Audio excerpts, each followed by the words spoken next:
5 minutes tonight, I have to say that I've never seen a man having lost the debate so badly and at the same time claiming again and again that he's actually won it.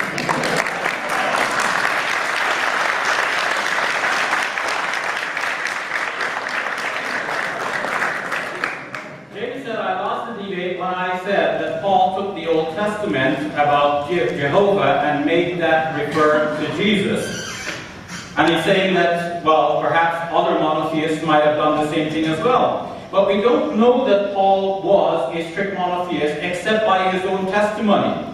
And if we don't know Paul to be one of the original disciples of Jesus, what reason do Muslims have? And in fact, what reason did the original disciples of Jesus have for taking Paul as a true teacher? This is the reason why they were not afraid of him, but they did not welcome him initially, until they saw that he was doing some good work and they thought, well, why not? But then they continued to test him and make him prove the opposite of what he was writing in his letters. And James says, well, Paul did that to be all things to all men. But then how can we trust a man like that? James is saying that by taking the Old Testament, Jehovah, and making that refer to Yahweh, well, others might have done that too. And that when I said that you see this evolution, they made Jesus Son of God, and then made him literally God, and then made him God, he's saying, you see, the original Jewish monotheists are doing that, so Shabir contradicted himself, saying that the original Jewish monotheists did what they couldn't have done. But I'm not saying that the original Jewish monotheists did that. Remember what I said? The original disciples were Jewish monotheists. The writers of the Gospels were not the original disciples. Some of them were disciples of disciples. Some of them were not even Jewish. So the later writers made Jesus into God in a way that a Jewish monotheist should not have done. And if anyone did that, they departed from the true teachings. And I don't believe that the original disciples did that.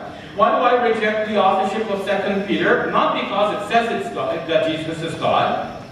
That would have been a good reason enough. But Christian scholars who believe that Jesus is God, like Richard Bauckham and several other Christian scholars, say that 2 Peter is not written by Peter, and they excuse that it was written by Silvanus, and that helps it. That doesn't help it, because 2 Peter speaks about a persecution that visited the Christians from the year 82 onwards under Domitian, and Peter was long dead by then. So Peter did not come back from the dead to write this letter. It was written by somebody else in his name. This is a widely held conclusion by conservative Christian scholars. James asked me, tell me who does not accept that James wrote James. Well, the Interpreter's one-volume commentary on the Bible does not accept that James wrote James. So we have another synonymous letter here. That means people are writing in the names of other people and passing that off as the original Word of God. This is not fair. James said that the author of the Quran did not know the New Testament. Well, I beg to differ. From a Muslim point of view, the author of the Quran is God himself, and he knows all things.